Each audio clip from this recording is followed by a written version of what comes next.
Allez, nous a rejoint sur le plateau Mathieu Suzanne. Bonjour Mathieu. Bonjour. Pour nous parler d'un sport tendance, la pêche. Et oui, sport tendance, sport de l'été. Alors on parlait quelques instants des accidents domestiques. Les noyades sont aussi un des... fréquents pendant l'été, fréquentes pendant l'été. 2000 victimes par an qui causent plus de 500 décès chaque année. Et le conseil qu'on peut donner justement aux pêcheurs, c'est de ne jamais partir, éviter d'être seul. Dans les cours d'eau naturels et non surveillés, voilà. Et c'est surtout la prudence et peut-être pas pêcher seul, c'est peut-être la meilleure des solutions pour se surveiller mutuellement. C'est le conseil que vous donnez, Mathieu Suzanne, à vos adhérents. Oui, c'est vrai que se tordre une cheville, glisser de la berge, c'est vite arrivé. Alors en famille ou entre amis, c'est tout aussi sympa. Ou de m'être accompagné. Alors, plaisir du dimanche pour certains, véritable sport pour d'autres. On peut dire que la pêche connaît une véritable mutation. Tout à fait. C'est vrai qu'on constate quand même une évolution des mentalités avec des pêcheurs qui vont au bord de l'eau, non plus pour prélever le poisson et consommer le produit de leur pêche, mais plus pour se changer les idées, leurrer le poisson, réussir à le capturer, c'est certain. Mais après, le remettre à l'eau, c'est tout aussi gratifiant. Voilà. Et principalement dans notre région, on connaît, il y a un nombre important de pêcheurs, notamment dans le Pas-de-Calais. Je pense qu'on est à peu près à 25 000 adhérents. Voilà, tout confondu, avec les personnes majeures et les mineurs, on est à peu près à 25 000 adhérents. Voilà. C'est quoi les atouts de la région pour la pêche? En fait, ce qu'on observe, c'est une belle diversité des milieux aquatiques dans le département, dans la région. On peut pratiquer la pêche en seconde catégorie. Donc là, on va rechercher les poissons blancs comme le gardon, la brème, la carpe, et également les carnassiers comme le brochet et le sandre. Et puis on a également des cours d'eau de première catégorie où là, on va pouvoir rechercher la truite essentiellement. Donc ça peut être au leurre, au toc, mais également à la mouche. On a des cours d'eau qui s'y prêtent. Alors, au leurre, au toc, pour ceux qui ne sont pas spécialistes de la pêche, vous pouvez expliquer un petit peu? Les leurres, en fait, ça va être des imitations de poissons en plastique dur, en plastique souple.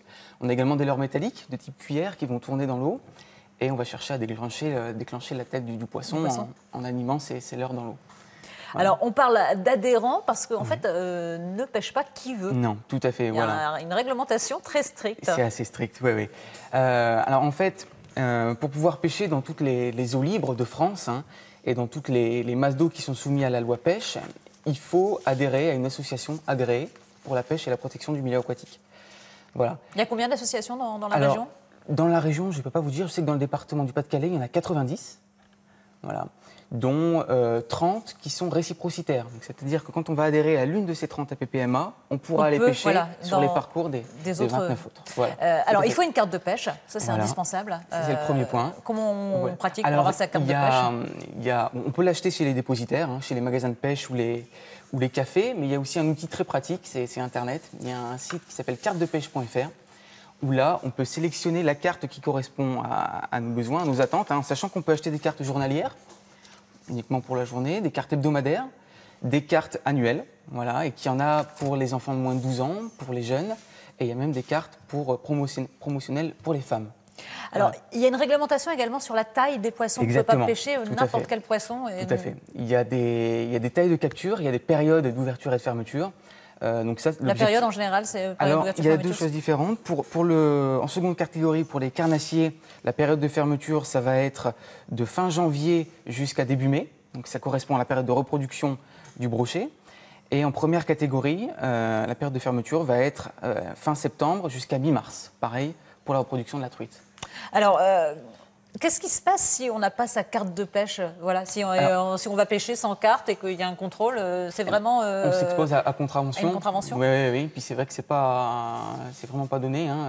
Il y en a environ pour 300 ou 400 euros. Ça dépend après de l'endroit où on pêche et quelle technique on pratique. Mais oui, il y a une contravention. On peut être contrôlé par les gardes de la fédération, par l'ONEMA, par l'ONCFS.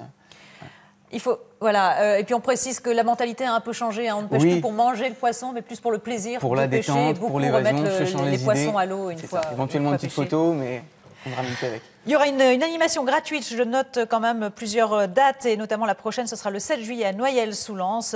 Si vous êtes intéressé, si vous voulez vous initier ou vous perfectionner à la pêche, voilà, la Fédération Pêche Nord-Pas-de-Calais organise une journée gratuite pour s'initier à la pêche. Il y a toute une série. Voilà, il y a plusieurs dates. La prochaine, c'est le 7 juillet à Noyelles-sous-Lens. Merci Mathieu Suzanne de nous en avoir parlé ce matin.